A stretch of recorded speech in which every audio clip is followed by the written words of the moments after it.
So I know I talk a lot about change, I talk a lot about perfectionism. But let's talk a little bit about depression, because depression is a really tricky, um, it could be a mental health, it could be prolonged, it could be something from a particular event, like a death of someone or a loss of something.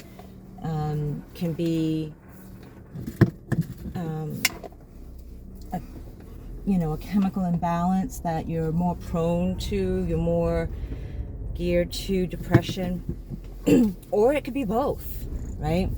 You could be predisposed to depression and then have things in your life or have events happen that intensifies that. And I think it's important to recognize, first of all, that it is an illness. You're not lazy, right?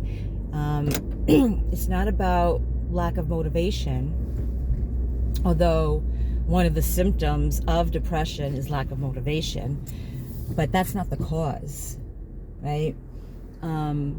But one of the ways that I find helpful to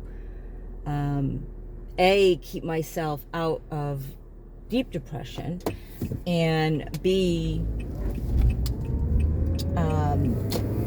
help myself through the depression, because I have chronic depression, is to maintain awareness of my routine, awareness of the foods I'm putting in my body, the awareness of the people that I'm hanging around with, the awareness of the thoughts that I'm having, right?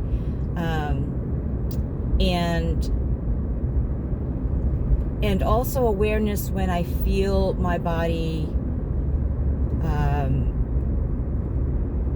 being achy, or in certain spots I feel it, because at that point, then I'm able to do something about it. When it gets to the point where you're struggling getting out of bed and you're, finding no purpose and stuff like that, it's extremely difficult. Not impossible. I've been there. But it's extremely difficult. And one of the things that, if you can't or don't feel it necessary to go inpatient, is to get into a outpatient program, something that you can commit to that will, and I'm not saying it's going to be easy, you'll struggle with it, but something that will keep you accountable, a purpose, someplace to go, that will help you get into the routine, right? And at the same time teach you some skills to deal with your depression symptoms. And it can very much be the launching pad for you to get out of this deep, dark hole. I know Massachusetts is really great for having services like that. So I'm not sure about if you're watching me from a different state, but look into it. Look into outpatient services. Look into intensive outpatient services or partial hospitalizations. Now it says hospitalizations, but it's not inpatient, it's outpatient. It's just more intense than the intense, if that makes sense. They might call them something else in different states. I'm not certain. But you can call 988, and that is it's like a crisis hotline, but it's not. And you can just inquire about information in your area. They'll have that information in your area, and it's a nationwide number.